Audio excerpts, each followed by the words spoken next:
Hello? Wait, slow down, hang on. What? You did what?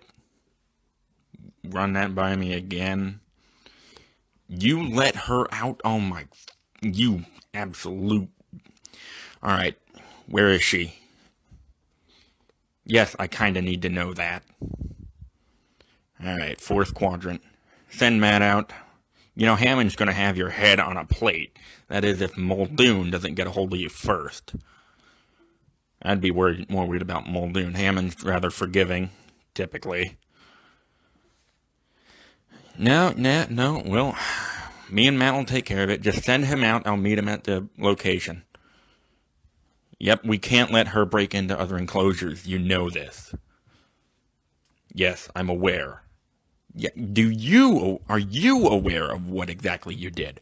You released the largest carnivore in North American history. You're a freaking idiot. Yeah, no, I'll take care of it. Yep. You owe me a beer. Now where's my hat?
Welcome to Jurassic Park, have a look around. Any dinosaur that you can think of can be found. And alright, no, that was just a random pop culture reference. Thank you, Bo Burnham. Anyway, welcome listeners to the Nerd-Vana podcast. We are going to be talking about another film icon. This is actually our 40th collaboration together, thanks to Ian for doing the numbers. And we have And we have some guests. Something of a full house. Yeah, we have some special guests joining us. For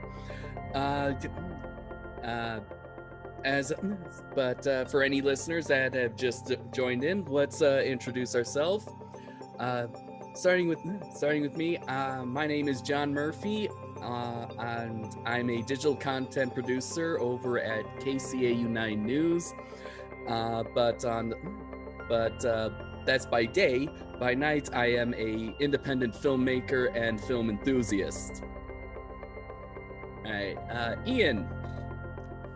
My name is Ian Benoit. I am a reptile handler and alligator caretaker at Lake Tobias Wildlife Park. And that's by day. By night, not too different. Still Jurassic Park nut, as evidenced by my set and my shirt. And yeah, I'm also getting into independent filmmaking thanks to John. Hey, Jason. I'm as a special guest. That sounds so. I like that. Jason Lays. I work I work near John, KCA 9. I'm a commercial producer, which means I go out to drugstores and I shoot all the little knickknacks that no one buys. And that's by day. And then by night, my wife works at an animal hospital, so it's taking care of our dogs and our cat and all that kind of stuff. And I'm a writer. I used to teach independent film, but that's in Iowa, so there's not a huge market for it. And so I just write when I'm not here. To you, Matt. Matt Brewster. I am a high school art teacher at Commonwealth Charter Academy. Also work at Lake Tobias with Ian. I drive these safari tours there, so I get to be up close and personal with all the miniature gallimimuses that we have up there. There's one right there. The official Jurassic Park Jeep driver for all of Ian's videos.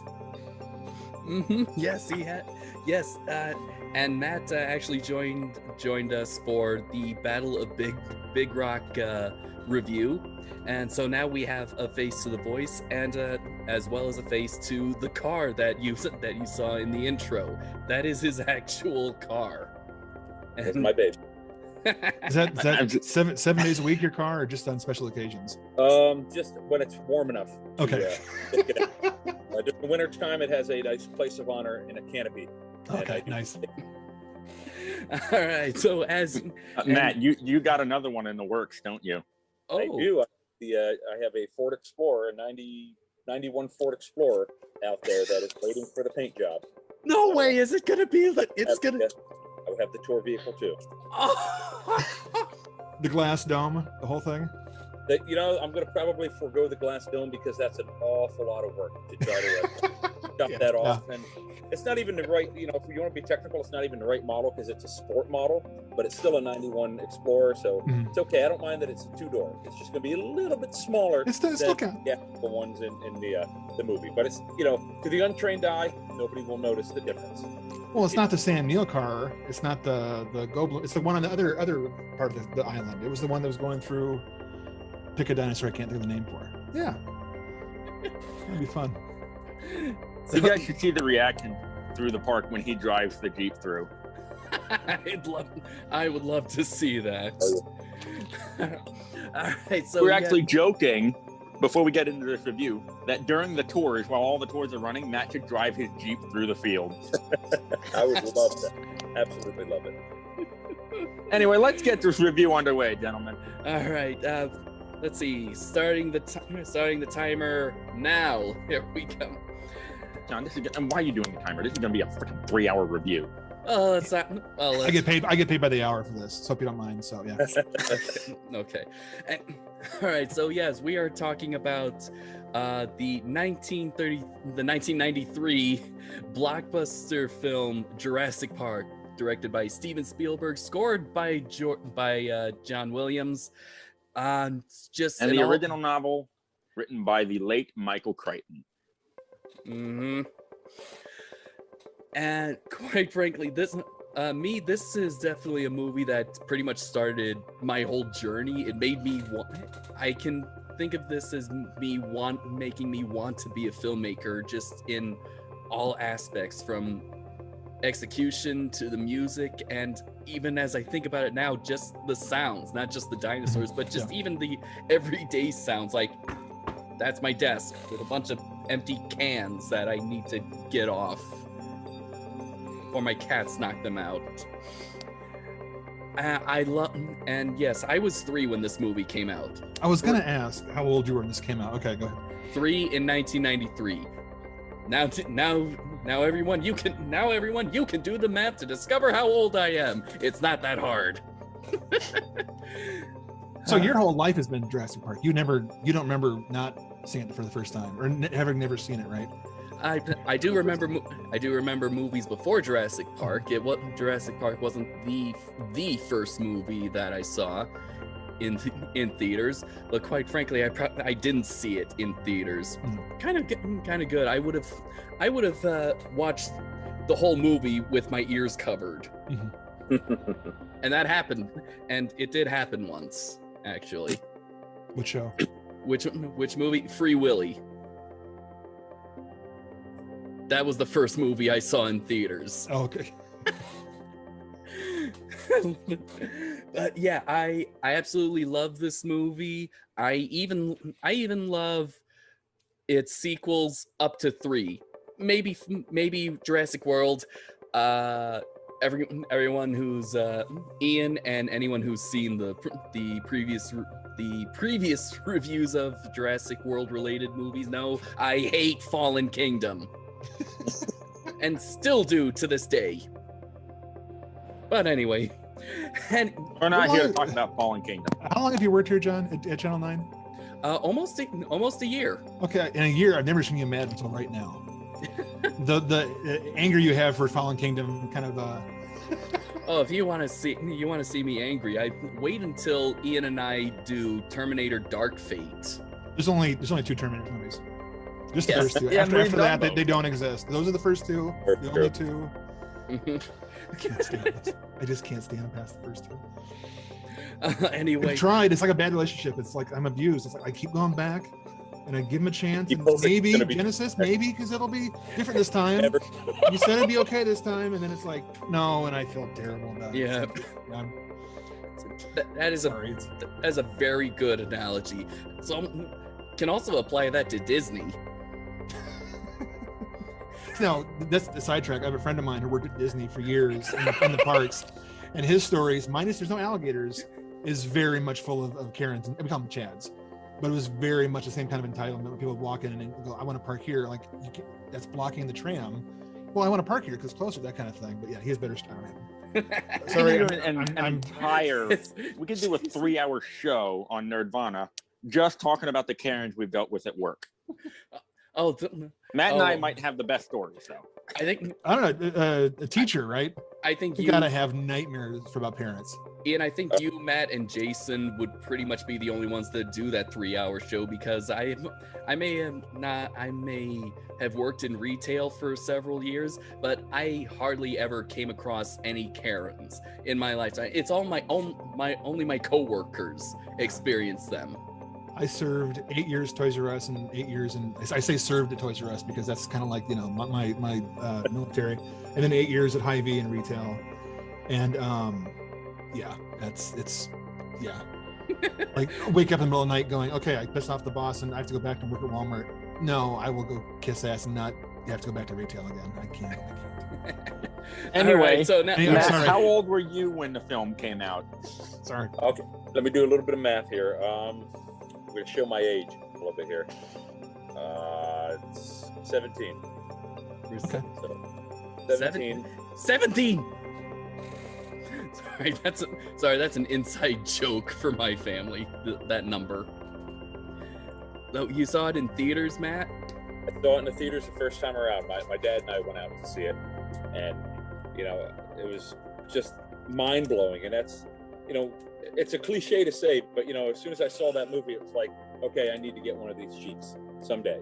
You know, it took 20 years to get there, but you know, I eventually did get it. You know, it's something that I always thought about. You know, one of those things that you think, yeah, maybe someday I'll do it, and then you know, I stopped thinking someday, and I went out and got one, and you know, didn't look like it looks now when I got it. You know, I did a lot of work to it to make it look that way, but you know, it's well worth the effort that I put into it. And you know, I got there. That's what I wanted. Yeah, that's awesome, man. That's awesome. All right, Jason. I would have been like 19, so I'm just a hair older. God, this is just for me and Matt now. If you remember the summer that came out, it came out like right after Last Action Hero, right? Mm-hmm. And I was 100% on board for Action Hero. I thought it was going to be the greatest thing. And I was, you know, the guy that made that, John McTiernan, made Die Hard in October and Predator. So that was gonna be my movie for the summer, right? And it was the whole idea of you go into a movie and you meet someone and all the little in jokes and all the fun stuff, you know, the behind the scenes. And it came out and it just, because everyone's waiting to see Jurassic Park the next week, you know? Right. So I was like, so I saw it and I loved it. And a friend of mine, Ryan, you know, Action Hero was great. And I went begrudgingly because everyone was talking about how great Jurassic Park was. And I was like, oh, this is gonna suck. I don't want, this is no. And I was just, I'm not even buying the ticket. And then my friend had to buy because I had, you know, this, I don't want that. Maybe get goddamn. And then, kind of the beginning, I don't remember if I was an asshole the entire time in, sorry. But when the Brachiosaurs show up, and then just like the cliche, my jaw dropped for the next hour and a half, and I forgot that I was mad at it for existing, and it just worked on me. It was just, you know, I didn't want to like it, and it just won me over, you know. And we watched it again last night. I probably haven't watched it. Oh, my son's a big fan, of the Chris Pratt ones. Jurassic World, and he likes Chris Pratt and anything, the Guardians and everything else he does. So I've seen those with him, and I think he's a big fan of his stepbrother. Likes dinosaurs, so he's watched them all, but I always watched them on TV, like on the VHS and stuff for years. So I didn't see a widescreen with good sound until last night, probably since the theater, and it holds up. It's just such an amazing. Oh yeah. I have theories about why the effects look better then than they do since then. And I think it goes back to is it Dennis Muren or is it Tippett that did the stop motion? Phil Tippett attempted the stop motion, but then he switched over the go motion. But the go motion is what he does before. Then he animated it, and then they did the computers on top of that, sort of like the slowest motion capture suit ever by having that. And I think just it works. It's time consuming, but then the sequels don't have that, and nothing looks as good. I mean, you go movies that come out now, you know, they don't have 3 years to make them like this. It just works so well. There's a couple times we're watching last night, and you know, 4 feet away. And I'm like, oh, hey, I can see Sam Neill. His hair doesn't. Shut up, Jason. Just enjoy the movie. No one's looking at Sam Neill's beautiful hair, you know. No, it still works. But yeah, I was 19 to ramble on for 10 minutes. I'm sorry. All right, Ian. That makes you the youngest of this group. No shame. All right, so I guess that means when did I first see it, and how did you get around to it? I was at my grandparents' house. They had it on DVD. I was 4 years old. I couldn't get past the T-Rex breakout for years. It was that scary? It was that bad for me. And now at 4, granted, I was 4, mm-hmm. but that film, in addition to a couple documentaries by the BBC, take a guess as to what those are. Those few dinosaur media probably impacted the rest of my life, because for the longest time I wanted to be a paleontologist. And now I basically do what I would do if Jurassic Park was real. I feed reptiles. I feed alligators. I'm going into freaking crocodilian conservation. I beat all of you in terms of career choice. I have a future. Yeah. Yes. Hashtag humble brag. Oh, Matt, you okay? Yeah, I just had the lights on. It's getting darker, and it looks like I just set myself on fire. I was gonna say. Yeah. So yeah, Ian, I was in the same boat. I mean, after Jurassic Park, I when I actually saw past the T-Rex breakout at age 4, and yeah, I Managed wanted to get through the whole film at 6. It took me 2 years. Long movie. I wanted to be a paleontologist too. Of course, with every movie I saw, I wanted to be anything that looked cool in the movies, until I eventually settled to being a director. Although then I kind of stopped because I was afraid, they got to come up with all really original ideas. So then I decided to become an actor. Then now I'm back. You could be a director for Disney. I think it's because of Disney that I want to be a director, because I don't like what's going on right now. No, there's not much original content. Everything is just really copy and paste. They're just redos. But anyway, yes. Where do we go in the review from here? Because I'm pretty sure anybody that's freaking clicked on this review already knows what Jurassic Park is. I know there's a few people at work, Matt, that have never seen it. Okay, if you are watching this and you have not watched Jurassic Park, well then, frankly, what are you doing with your life? Shame on you. This on you, this on your cow. My advice is pause this and watch Jurassic Park. I don't care how you do it, even if you go to a store and buy a physical media, or if you stream it on Amazon, you buy it on Apple iTunes, just watch it. Just please don't watch on your phone, because this is a big movie. This is the best screen you can. I mean, I can imagine not being impressed by that. Ian, I mean, you should definitely see this. Yeah, Ian, where'd you go? You disappeared. You said go Matt get the movie. Sent me something. I'm surrounded by all my toys, and I just sent Ian a picture of my newest acquisition, which is my Super Colossal Indominus Rex that I picked up yesterday. I am a Jurassic Park fan, but I hardly have any toys or memorabilia surrounding Jurassic Park. Yes. Okay. Enough with the bragging, Ian. That was very subtle, Ian. I like that. Yeah. Oh, you mean these? Wait, you mean these classics from 1993?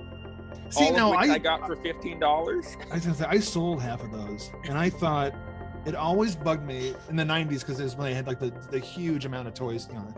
The Star Wars is coming back out again, but then they would put a saddle on the dinosaur. I'm like, that's not the damn movie. They don't ride. No. It's like, I hate when toys don't. They all had the JP tattoo on their butt. Oh yeah, when Lost World was a thing, I had my first and only Jurassic Park toy, and that was the Velociraptor that I think had the it had the muzzle on it, and that's exactly where the JP tattoo was. Yeah. The car's great though. I mean, I remember that right there, because I mean that's kind of cool, because they didn't have to. For the toy manufacturer, they don't have to go out and make a Batmobile mold. There's probably molds of the Explorer. Is that it was? So you can probably get that. They license it out, and they have a good looking toy. But I mean, now they probably have amazing, like some of those companies that have the $200 dinosaur sets that are screen accurate. I think those are called Amber Collection, Matt. I know about that. Those I might actually get, because toys nowadays are just so extremely detailed nowadays. I'm jealous of these kids at the toys that they have now. It's nothing, Yeah, I mean, I even saw that at Target. It's on sale. It's half price. Get it. The thing is, because the toys. Go ahead. I don't have enough money to actually buy it. Most of my money has to go to my cats, and it has to go to my car, and it has to go to my student loans. Oh yeah. That's where mine should be going, but it's just not. And another has to go to my investment in myself, mostly. Yeah, that's career. Mm-hmm. But anyway, I think what this review will mostly be is to why is Jurassic Park so good, or why we think Jurassic Park has like the impact and legacy it has, not only to us but to on the history of cinema, and really just the history of American culture at this point. The effects are definitely a part of the factor as to why it's so good. And I mean, Jason, I loved how you said that your jaw dropped when you saw the Brachiosaurus. That's my favorite scene. It's my favorite scene because not only does it shows pretty much exactly what the audience are going to expect, but it shows like what the characters are going to see, and also, oh my god, the music and the way it builds up to that. It still gives me goosebumps whenever that crescendo happens. Well, they timed it perfect. They had Sam Neill and Laura Dern's character seeing the dinosaurs for the first time at the same time as us, so we got to share in the excitement. So when we saw their reactions, we were basically having the same reaction. That was the first time you really saw the big dinosaurs on screen. Oh yeah, and I mean, also to add on to that, not only is it just, it's the effects are even for now are great, but having Sam Neill and then Laura Dern allow us to love it as much as they do. You know what I mean? If when King Kong walks on, the old King Kong, but that's amazing. But when Sam Neill, who's been for the last half an hour after it pops in, like a curmudgeon, he's been sort of like, I don't like kids, and the great scene where he's basically abusing that kid by saying, I could kill you like this and you're gonna die, but to have him shed a tear because his whole life has been wanting to see dinosaurs, and then he sees it, and because he's emotional, rewatching it, we get the same reaction because if he can love this, I can love this. It's like having someone oh geez, I shouldn't have a better vocabulary, giving you permission to love something. It's like if they cry, you're allowed to cry. You're allowed to love dinosaurs as much as he does. But it's great to have a joke too. Where he reaches down and he turns Laura Dern's head because she's like, this plant shouldn't be here. They should have a plant here. Why are there plants here? It's like, honey, there's a giant building over here of a dinosaur, and you're looking at a plant leaf.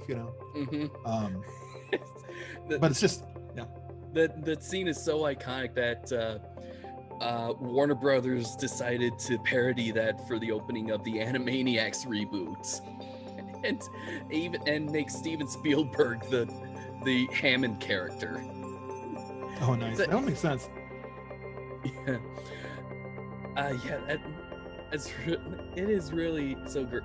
It's really great, and I kind of I like that it's a Brachiosaurus that is like the first dinosaur that they see, because I think in a way it's showing the gentle giant, and also most of the kids. Spielberg is always great at appealing to both adults and kids, and I think most of the kids who saw this also grew up watching The Land Before Time, where the main character is a long-necked dinosaur. So I kind of think this was like an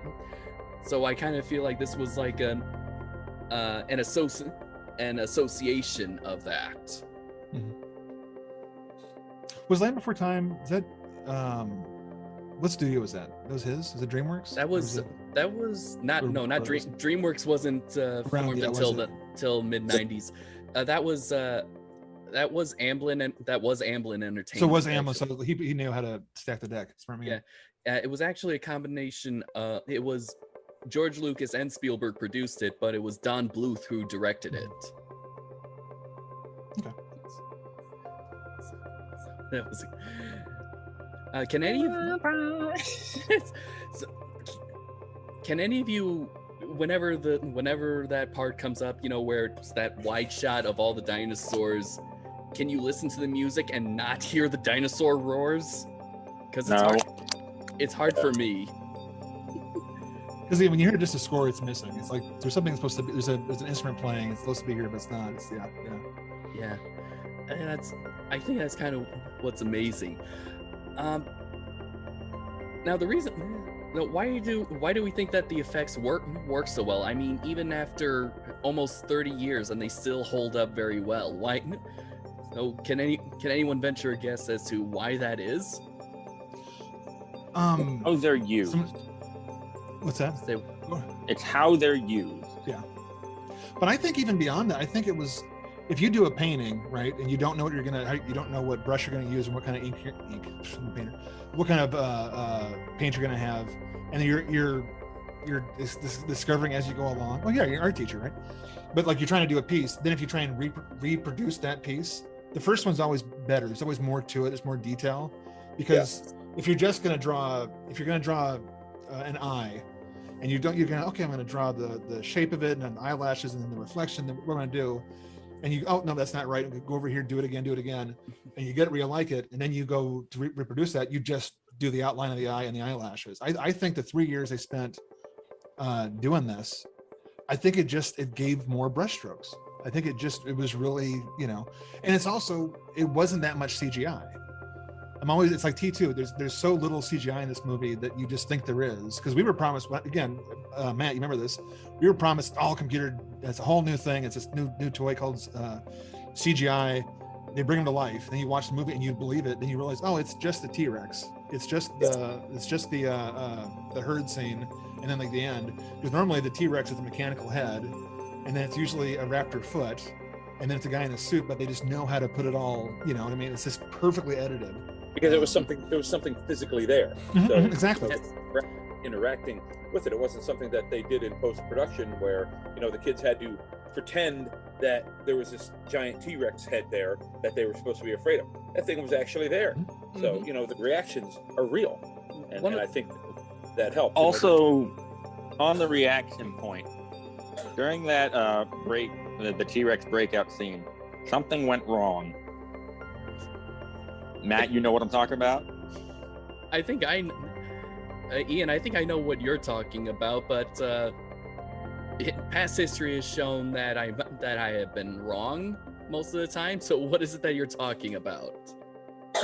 When the T-Rex shoved its head into the car, that glass bubble was not supposed to pop down. Really? Those screams are authentic. That was not acting. And it sure as hell wasn't supposed to break.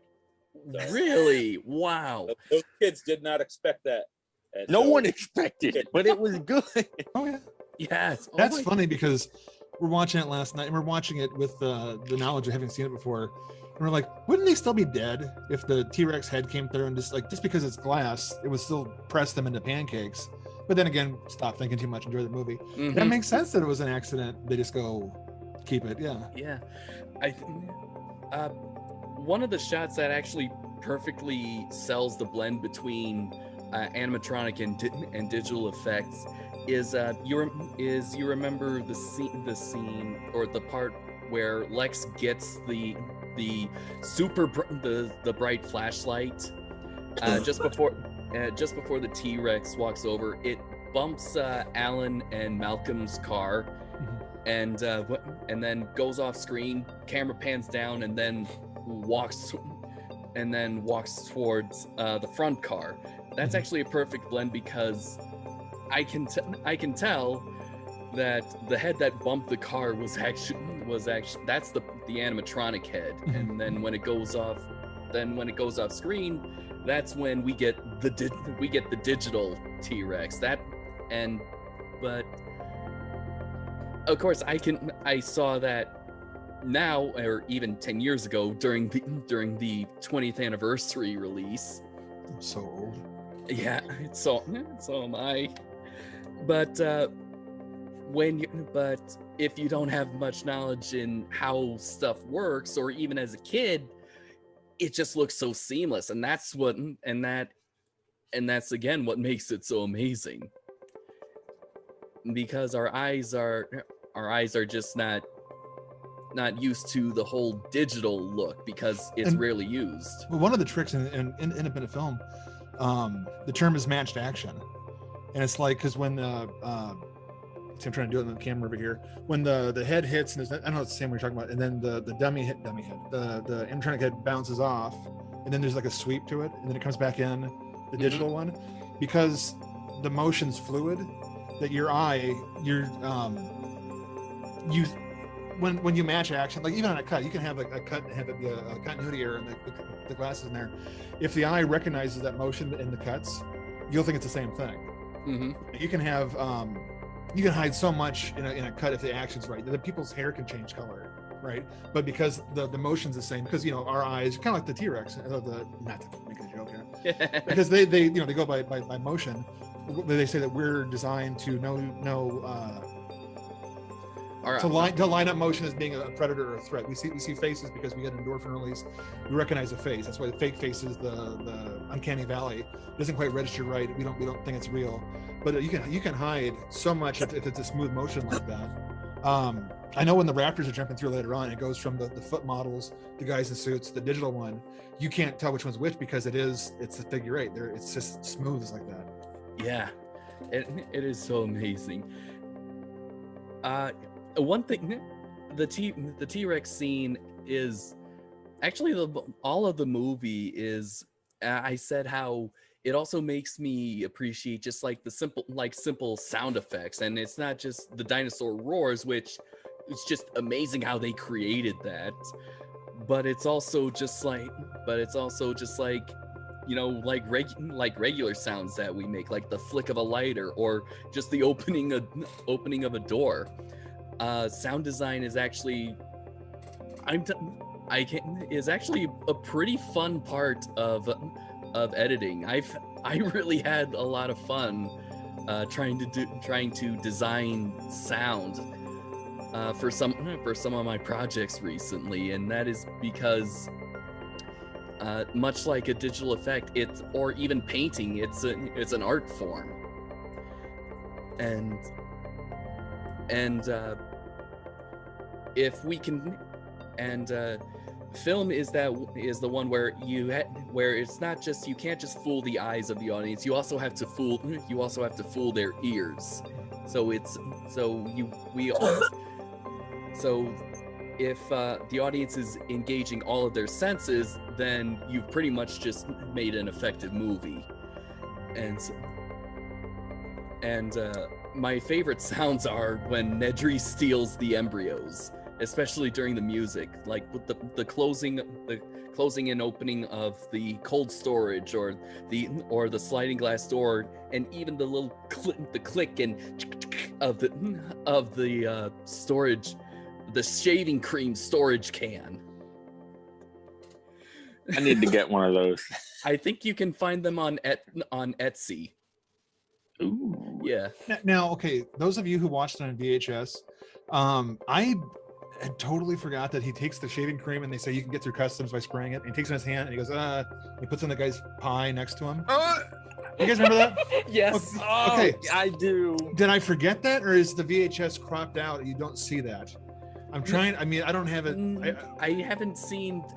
You haven't saw the time. DVD. It's been a long time since I've had a VHS. I am thinking about getting a VCR and some VHSs because it sort of explains why I think some camera moves are different than what they actually are now, thanks to the cameras. Oh yeah. Well, I mean, it's pan and scan. You watch like the Professional, where they pick the middle of the frame. There's two guys at a table talking, and then all you see is the table because the two guys are off to the side because they just cropped it off. Or they'll have these digital pans, which is still anyway. Yeah. But I don't remember if the pie, if my copy saw that or not. No, like, that's funny as hell, and I would have. It's like you said. That would have been interesting, yeah, because I definitely remember. I remember the pie was not cut off in the copy that is, because I watched Jurassic Park like religiously when I was a kid. As you should, he says, yeah. Yes. So yeah, I don't think that. I think if it's actually different between copies, it's like it'd just be from VHS to the widescreen DVD. So maybe okay. So I wonder if the VHS copy that I had was, which is just 4:3, if you saw it or not, because I'm like going, that was funny as hell last night, and the way it was, because Wayne Knight's doing it, he's in the shot, so I wonder if I only saw him 30 years ago, if I saw it and laughed and forgot about it and then watched it on VHS, I just didn't notice it, because I'm like waiting for the dinosaurs to show up. But those are the kind of things I love, of like, okay.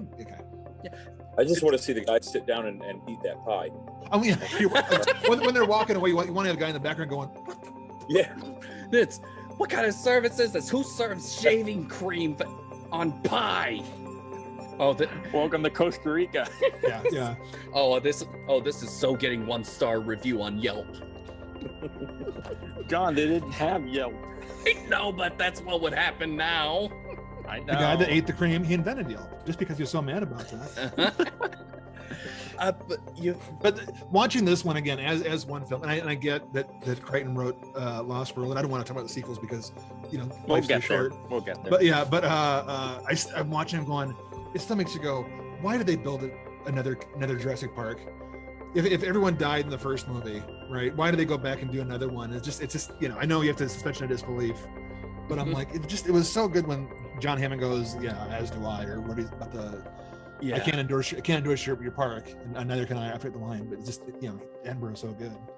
Mr. Hammond, after careful consideration, I've decided not to endorse your park. So have I. Oh yeah, God, Edinburgh is so good in this. Oh yeah. May he rest in peace, of course. Yes. Between this and Santa Claus, he's my childhood. It's fun. I found out that Attenborough, this was actually his first acting job in 17 years. Like he didn't act in the 80s. He directed most of it, one of which was Gandhi that beat E.T. Not in a fight at the box office. No, in the box, yeah. No, I think in the Academy Award maybe or something. Maybe box office, I might, but yeah. Steven Spielberg directed The Guy Who Beat Him. Yeah. He's so good in this. It's one of those. Yes. I haven't read the book, but I wonder if in the book, if whoever they pictured when you're reading it, then you read it again after this, you have to picture, Attenborough. Oh, Absolutely, yeah. Oh, I remembered reading the book in high school. I don't remember much, but I definitely know Hammond was a little bit more unlikable, even as I pictured Richard Attenborough in that. He was in the book. He was basically like an evil Walt Disney. That's what Crichton said he intended. That's redundant. Anyway, I apologize to all Disney fans who are watching. We rag on Disney quite a bit. Yes, we do. We do it, but we don't do it because we hate Disney. We do it out of love. Dead silence. Anyway.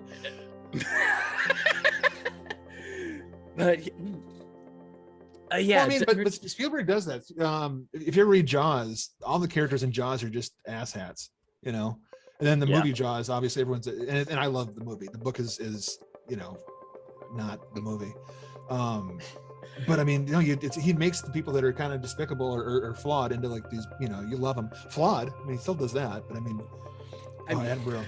Yeah, I mean, Ian and I, we did a last year for the 4th for July. We talked about Jaws and how most of the characters for almost 2 hours, and that how all the characters, even the mayor himself, was flawed but still had redeeming qualities, it's amazing. I like the story of Alan Grant actually kind of assuming kind of like a parental figure to these two kids. Oh, and there's one right there. There's one, right? Yes. Hi. Oh, thank you. Stand in front of the air conditioner. Okay, you can stand in front of the air. Is it bad there too? Is it hot? Pretty hot, yeah. Yeah, we finally got some rain. It looked like we were gonna get some, but you guys are inside all day. Shut up. We were outside all day. I had to mow. My lawn's like 12 feet by 6. It's stupid small, but anyway. It's I'm spoiled. I know. Yeah. What were we talking about? The Evil grandkids. Walt Disney. No, that's taken for granted. I know. Here's something that I had forgotten or never noticed watching it last night. How small it is. You know, it is a weekend movie. It's not Raiders of the Lost Ark where it's weeks and weeks. It's not something big, some gigantic. You know, the whole. But it is a 2-day movie minus the little opening when the raptor breaks out and going to pick up Grant. But they're there for a week.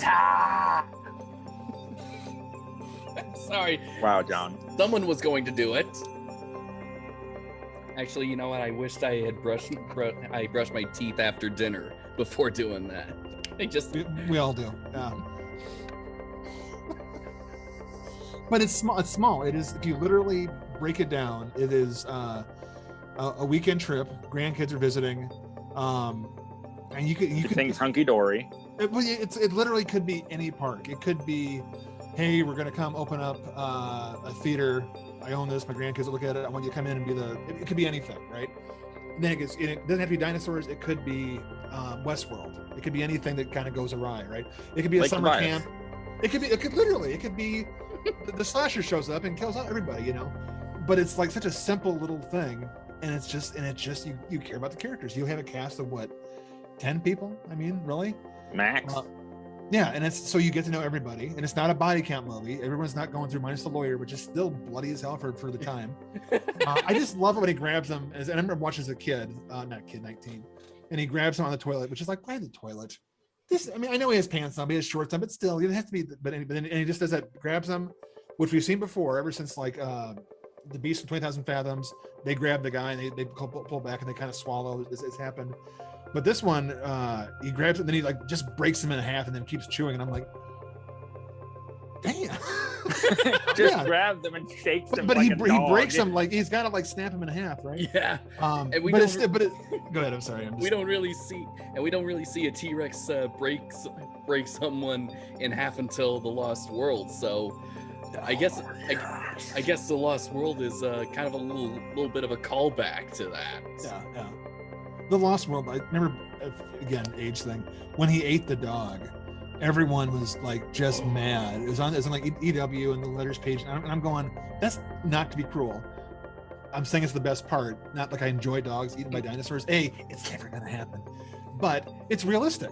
You know that here's an animal. Here's a meal on a string, and he's like, oh yeah, it's like a tea bagger. I don't know what you want to call it, but like he eats it and then he drinks out of the pool. Yeah. And he's gonna get diarrhea from the pool water or the dog. Chlorine. The chlorine, yes. Thank you. The chain's gonna get caught in his throat, but that's the kind of thing, the realistic touch that I like so much. But anyway, I'm trying to make jokes here. But in Jurassic Park, it is a weekend movie. There's not a lot of body count. You have, it's kind of nice. Like you don't. I mean, Sam Jackson dies, which is sad. Who's the guy? Muldoon. I'm cheating. IMDb is open. He gets it, but like for the most part, there's not a lot of people dying on the island. It's not a body count thing. It is because everyone that's there, you care about them. I think that's one of the things that four people died.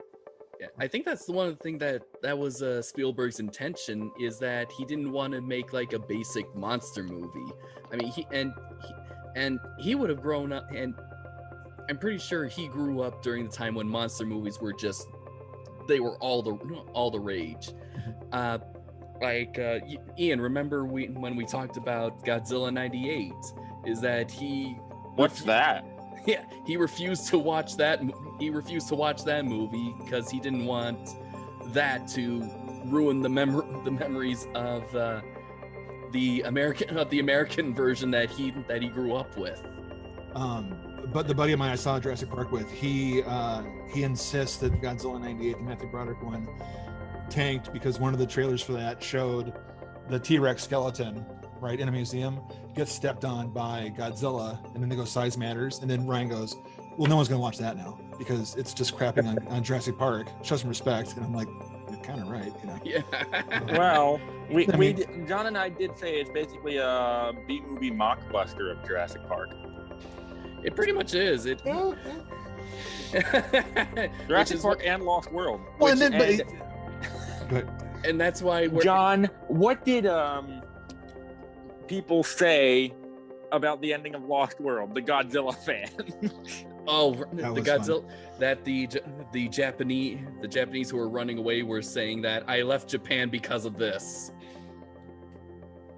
Too soon. No, I'm talking about how the ending of Lost World is a more faithful adaptation of Godzilla than the '98 movie. Oh, I don't remember. No, that's what they said. Oh, that Yeah. is? Yes. I could see that. Yeah. It is a T-Rex dinosaur going through a city, you know. I still don't know why Godzilla had to have raptors, baby Godzillas. Is it Godzilla? Raptorzillas. Yeah. Raptor. Rapzilla. Yeah. Because Jurassic Park did it. Yeah. Yeah. It's Jurassic Park is the movie that will always be imitated but never recreated. And also, there's just when it's small and there's the 10 people on there, is not to talk about the Jurassic, the new 2.0, but when the joke in there when they have the great white, right, dangling. Oh God, yes, I saw that. And again, it's made to be, here's Jaws, we're bigger than this, and Spielberg's on board, doesn't matter. And the thing comes up and grabs them, and I'm like, how deep does that lagoon have to be for that thing to not only, whoever big that shark, that dinosaur is, to reach up and grab him, but to get enough speed to do that jump up? Like, so there's just an elevator to the center of the planet to get, anyway. Insane. Okay. I'm suppressing the science, John. Oh yeah, that's right. Ian is an avid science enthusiast. So I'm a paleo educator, actually. Yeah. Well, but then Jurassic Park works though. Mine is a couple silly things, right? But you go on later on, it's like it doesn't, you know. I'll defend Jurassic Park. I will attack Jurassic. Fill in the last noun. Yeah. I know. Yeah, we know that there's some scientific inaccuracies with Jurassic Park. That's what 30 years of science is going to do. Let's be honest here. Well, no. What I love about it is when Jaws, you can blame Jaws for almost wiping out great whites, because before Jaws, the sharks are scary. Jaws comes out, the whole planet hates sharks. They will hunt them down. Doesn't matter. Jurassic Park comes out, and now the whole world suddenly wants to go to school again and learn about this stuff. I love that. You know. I mean, what's the theory they had back in '93 about the bird angle, right? Isn't that fact now? Has that just been decided that birds are like close to? Birds are a subset of theropod dinosaurs. Okay, so it's all but it's basically proven at this point. Okay. It's accepted fact. You know, did the dinosaurs have feathers? Yes. Okay. See, Lots. now Well, 30 quite a years few, ago, actually. that was a joke. What's that? What? Yeah, but see, 30 years ago, that was no, and also the fact that I was watching documentaries on the Blu-ray that T-Rex stood up like Godzilla, right? You watch the old movies, you know, You know. what am I doing, Love this monster? Like an Egyptian. But I always saw, and also I saw a T-Rex skeleton when I was a kid, like in a museum in like La Brea Tar Pits in California, and they have him kind of standing up more, right? No, Jurassic Park taught us they bend over, you know, just the way like a bird. It sort of makes sense, you know, with the whole, you know, weight distribution. Like, it's got powerful legs, it's got a big head, with tiny little arms, and it actually makes sense when you see it like that. Mm-hmm. Yeah, you know, you need this big ass tail to balance it. Yeah. But we're so used to seeing the tail go across the ground Godzilla style because that guy had to, because it break his spine in that suit, you know. Mm-hmm. Although that's one thing about Godzilla '98. I hate the fact they tried to make Godzilla look like Jurassic Park. Just to have him stand upright, put him in a suit. I know the new ones are fun, but just, you know, have a little vent in his neck to look through. It's the best thing ever.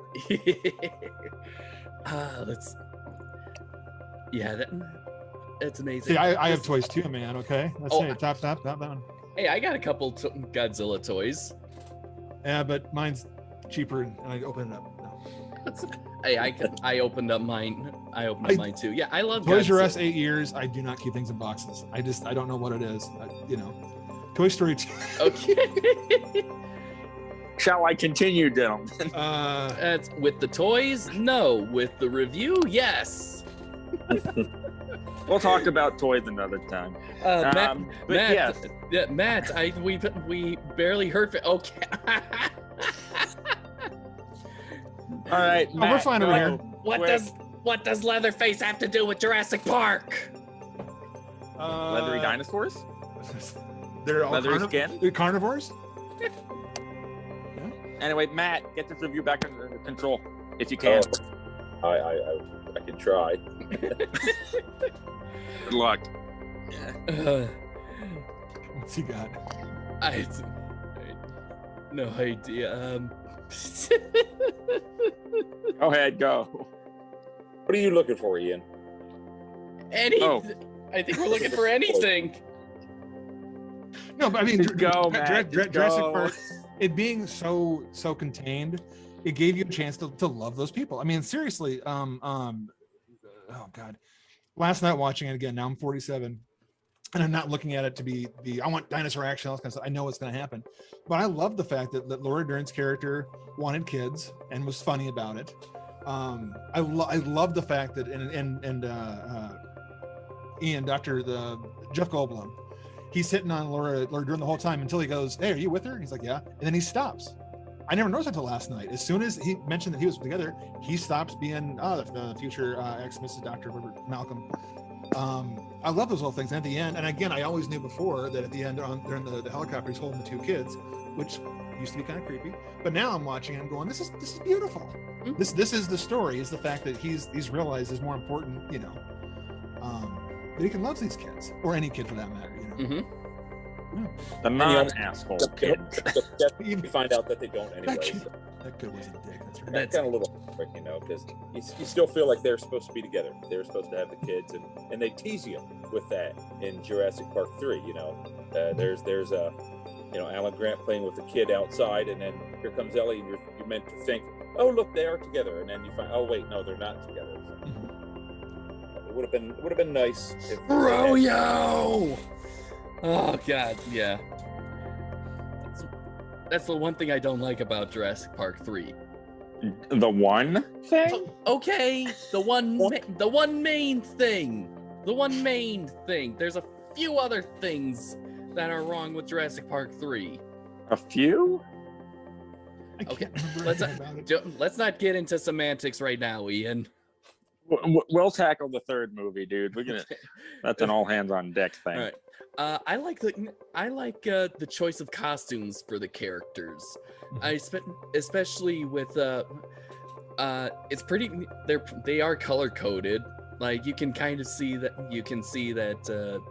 Dr. Grant and Ellie Sattler are kind of in sync because they have like this little yin yang thing. One wears red and blue, the other wears blue and red, that kind of thing.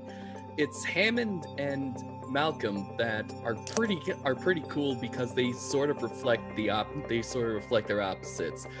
Hammond dressed in all that white and that white beard and the cane that at the tip has the amber mosquito in it, brings up the image like I am God, and he essentially is. I mean, he created dinosaurs, he brought them back from the dead. And then there's Ian, who's pretty much just saying like this is all good. This is all just going to go horribly wrong. And he's dressed in black. Yes, just as how he was in the novel. He dies in the novel, right? Yep. Yeah. Only to be retconned in the sequel. Yeah. Yes. Spoiler alert. I only had 30 years to read it. Jeez, man. So I like 31. Yeah, I like the use of colors in the costume to kind of show contrast, especially with Hammond, because with the scene with the ice cream where he's talking about the flea circus, you can kind of see that he has a bit of a god complex, and it kind of came to bite him in the ass when it came to Jurassic Park.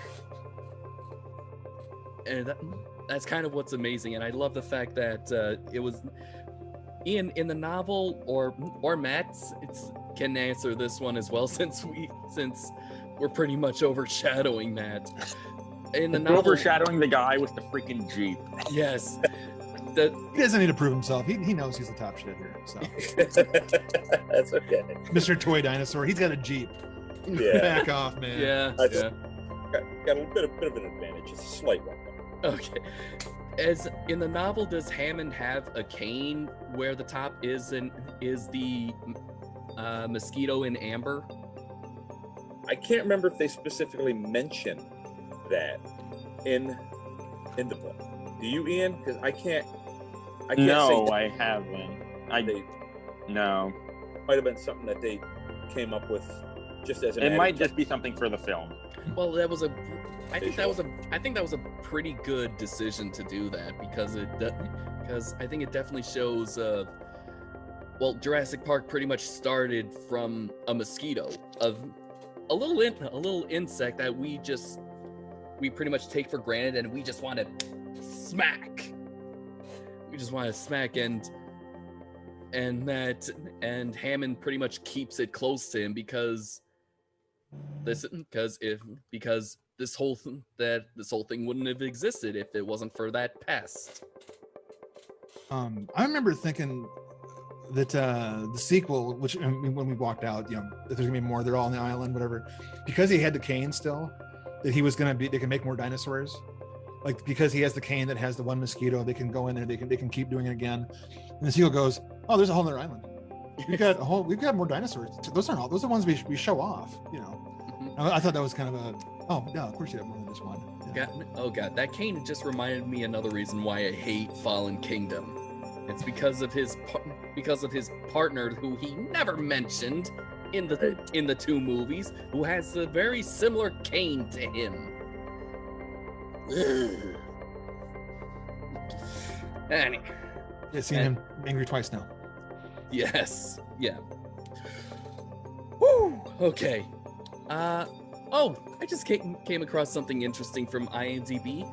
Did you know actually Harrison Ford was offered the role for Alan Grant? Yes. Yes, but he turned it down. You can probably Big mistake. See, no, I don't know. I mean, I believe the story. Go ahead. I'm sorry. Well, let's see. It said, hold on. Ford might have been too macho. He seems more like an action movie star than a paleontologist. Well, actually, he said. After seeing the movie, he says that he made the right decision. Ford said that he made the right choice. Neil provides the realism as a scientist, which grounds the rest of the story and its action. Ian, the quote that you used for the teaser. The dinner scene. With the Chilean sea bass, which I now want to try. That looks delicious. Do you know? Okay, I just remembered, so I double checked to. You're gonna have to hold that thought. Oh dear. All right. It says also Ford playing another swashbuckling ancient history scientist would have left everyone conflating this movie with the Indiana Jones franchise, which would have probably worked to this movie's detriment, as quoted by IMDb. The dinosaurs is all it would have been. Yeah, it would have been. Yeah. Yeah. I think Sam Neill's the right choice. But also you have to wonder, because back then Harrison Ford and Spielberg had done so many movies together, and Toss and Lucas there, that it might have been like offered towards them anyway. Like people get paid money to be offered, and they get here's a stipend to read the script kind of thing. Mm-hmm. Spielberg, I think he knew kind of what he was going for. He might have offered, like, it's kind of like for a little while De Niro was linked with The Last Temptation of Christ as Christ. Okay? Oh, because of the Scorsese thing, yeah. And like it's a budget thing, and it might have been a case where they had Harrison Ford was offered the role. I'm not trying to crap on the whole story, but it might have been offered the role just so the studio would go, oh, we have Harrison Ford and Spielberg together again. Quick, greenlight another $1 million or $100 million, whatever it was, right, just to get the money thing kind of going across. Because I can't see Spielberg crap in the bed with that. Because I mean, that's clearly he needs an everyday kind of person for that. Mm-hmm. God, I would still love to see Harrison Ford going up there and saying like, dinosaurs. I hate why'd it have to be dinosaurs, or some line like that, The world's worst Harrison Ford impression. Thank you. I'm here all night. Well, jokes aside though, because jump ahead a bunch of years to, it's just a couple years. Schindler's List was right after this, like 95. Actually, Spielberg was working on this and Schindler's List, like at the same time. Yeah, but then he shot this, and then was working on post production for Because Schindler's List. post production was a long thing for this, where Schindler's List was. Anyway, there's one scene where Liam Neeson's going up over a hill with a fedora on, and I'm watching the movie, and just you're rubbed raw watching Schindler's List. You can't and I'm like, is he gonna save the prisoners like Indiana Jones? Like he has we're gonna hear John Williams' score come up behind him, and I'm like, Jason, shut up. Just okay. Like the hat was, he shouldn't have had that hat. The hat was too much of Indiana Jones because Raiders of the Lost Ark was huge, so he should have worn that hat. And Harrison Ford could have done John Hammond though. You ever watch that movie? I'm kidding. I just double checked something. Mhm. The role of Ian Malcolm was also offered to Jim Carrey. Oh my god! Oh yeah, that's right. I remembered that because there's a piece of trivia on the Sonic the Hedgehog, where Dr. Robotnik is doing his evil dance. If any of you have seen that, and one is where he's being chased by a dinosaur and then acts like his head was bitten off, and yeah, he was also offered the role of Ian Malcolm for Jurassic Park. I was like, yeah, I can't see Jim Carrey doing that. Especially 93 Jim Carrey was we done The Mask. or the man? Okay, so he's just coming across. So Yeah, I can't see that. I can't. Would have been an awful decision. Yeah. Yeah, I know. Jeff Goldblum, or as some people call him, the Wizard of Oz. Yeah, I can see that. Yeah, I think this was the movie where he started that whole. It's there in The Fly. Good impression though. Oh. You can do it again, aren't you? I can tell. No. You have more on deck. I did, but it just comes by naturally. I'm a stutterer. I don't need to imitate him. I think it's impressive that he goes from being like, he's a stud in this movie. I mean, he's all in black and he's got all these wides, and then also in Lost World, and then like 5 minutes later, it's Independence Day. Yeah. As like the big, I mean, Independence Day was so much fun, but he is this like kind of like nebbish, and then here he's like got his shirt open. I never understood sexy Jeff Goldblum, right? It's like, why does, I mean, I'm not knocking him, but like there's a statue of him like shirtless in that black shirt somewhere in Europe, and that's not ironically, it's they actually think that's it's also a collectible now. Yeah, it's like a high-end collectible. I've seen tattoos of him that. It's a Funko collectible too. Oh, that's true. That's yeah. It comes all buttered up, so it's all slick, But then, in The Fly, I mean, he is sexy in The Fly. The stuff with him and Gina Davis before he gets all flied up.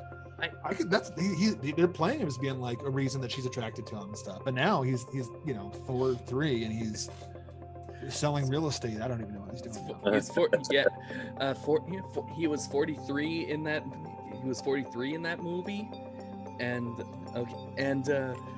let's see. I came across a YouTube video where it was like cast of Jurassic Park then and now, and when it showed Jeff Goldblum, walking on the beach. So all he had was just on swim trunks, and that's it. And when I saw him, I was like, oh, that's Grandpa body. Yep, he has. Like muscles have atrophied, that kind of thing. I was like, oh wow, yeah, that was almost 30 years ago. Dang, it's so weird. It's so weird to see Jeff Goldblum like that. Well, that's because he's so iconic here. Yes, there are legions of people that are devoted Jeff Goldblum, worshipers, simply on the basis of Jurassic Park, that have never seen him in anything else or never cared to. They just love, Ian Malcolm. They're just, for him. Well, and Sam Neill, like here he's a flat out hero and you love him, right? But before this, he's Damien in Omen 3. That's right, yeah. He's usually a bad guy. He had Possession a couple years before this, where he's like an abusive husband. He's always a scary guy. He gets this, and he gets Red October, where everyone wants to give him a big hug because he's great in that movie. I love Sam Neill. Sam Neill is one of those guys that walks on water. You know? What was it? Memoirs of an Invisible Man was just a year before Jurassic Park. Carpenter, yeah. Really? He's kind of dark behind his eyes, but then he pulls off here. That's probably why when the scene where he's doing the, and I loved last time we laughed our ass off at the scene where he has the raptor claw to the kid who's Freddy's kid from Freddy 5, to be really lame. And he does the whole speech about, well, they come up behind you and they don't bite your face like T-Rex, whatever he says, or like a lion. They probably cut you here, and then it's off camera, and he does this little swipe, and then they show Laura Dern's face, and he's swiping at the kid's crotch. Yes. It's just by the body, like, oh, don't show that. Yeah. And then he tells the kid, and then by the way, and here's this, and here's a cut, and the kid's he's all shaken. The point is, when they eat you, you're still alive.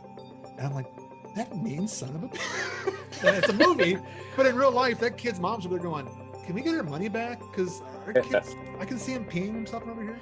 So him being a mean guy, that's almost like Spielberg going, I know he's been the son of Satan, but now he's going to be my hero. But really, let's watch him. That's such a good scene. Terrorize the kid a little bit. That's also a bit of Spielberg's style, because he grew up with his father mostly absent, working in the military, and so he writes what he knows, and that's mostly of absent fathers. And so this is the type of father that this is the type of adult who doesn't know how to talk to a kid because he hasn't been a father. And so he treats a kid who calls a raptor a 6-foot turkey like a teacher would discipline a student that has tenure. Yeah, exactly. Safety, yeah. But that's a good point about Spielberg, because his family being quote unquote broken. Look at Jaws. There's it's when you watch the movies when you're a kid or younger, it's spectacle. It's the shark, it's the dinosaurs, it's Indiana Jones up and over. You watch them again, 20 years later, or more than that. I watch Jaws now, and I know every frame from once they hit the boat, the orca, till the end, right? But the scene that I was watching, when I watch it now, because it played in theaters a couple years ago, like one of those special kind of deals. So I'm seeing Jaws for the big screen, and I'm there going, why am I crying? And it's the scene with the kid. He's like, you guys know the scene I'm talking about? Yeah, he's imitating his dad. And he's like, come here. And he's like, he goes, what? Give me a kiss. Why? And I love the why, because that's what a kid would do, because I need it, That's the scene that gets you, and that's Spielberg not having that with it. He goes, it's filler, it's in the script, it's the he didn't write the whole thing. He's going, this is what I want to have a father-son moment. I'm going to do this thing, and it's so much more powerful than just, as you get older, it's still there. So this movie here with the kids in the jump, you have to jump, trust me, jump, that kind of stuff. Good stuff. Yeah. Ian, actually, one of the kids, you remember Mindy on the pogo stick from Tremors? He brought this up when we did Tremors, dude. Yes, I did. Yes, I remember. Yes, and now she's Ariana Richards. Yes, now she's Lex in Jurassic Park. And so she goes from one monster movie to another. And then back for the sequel. Well, it's kind of nice that she was actually part of two iconic movies. One's a cult classic, the other is an absolute blockbuster. It's a shame that they only brought them back for a 2-minute cameo in The Lost World. Are they at least bringing them back for Dominion? There has been no news on either Ariana or Joseph returning for Dominion. They might get a cameo, but there's nothing I've heard. Nothing definite, but it was rumored that everybody that was in the first one would be in Dominion. Nothing concrete. Really? How are they going to get Richard Attenborough in that? I know, I thought the same they're going to joke. dig up John Hammond's grave. Well, they have, because the mosquito bit John Hammond. You see, so there's a little bit of blood from the mosquito. I'm making a joke. No, I wouldn't be surprised if they did that. I mean, they cloned John Hammond. They brought a partner that he never mentioned before into the mix. And he cloned his daughter. And see, that's Clone Wars, isn't it? It's Clone Wars. We're not going there. It's the Clone Wars. See, once the dinosaurs got all like hybrid and stuff, I was like, no, it must be dinosaurs. I don't need to see I want dinosaurs. If I want to see monsters, I'll watch a Godzilla thing. But no, they should have just been legitimate dinosaurs. Not. That's why I was okay with Jurassic World, because it felt like a nice, serviceable tribute to Jurassic Park, the first one. Just the first one and all that, because we even go back to the original Visitors Center, which honestly I would love to live in, actually. not the decrepit one, the good, the one that was pristine and nice. I'd walk down the stairs in my robe with my coffee, down the stairs going, "Morning, Rexy. How was your night?" Well, you'd have a giant statue of the T-Rex just roaring with a banner semi-suspended. Yes. You mean like Ian, my 8-foot T-Rex skeleton that I have? Matt, shut up. Oh, you know what? Some of the actors actually did get replica Velociraptor statues, and they have them in their house. I think Laura Dern, one of them uses it to actually scare a guest, because they keep it right in the front lobby of their house. I think it's Laura Dern. I think that was on the Blu-ray we watched last night. And I'm like, that's class. That's the way to do it. Oh yeah. I mean, hey, that's something I would do. Hey, and heck, I would go, hey, I know it's coming. I'm still going in there.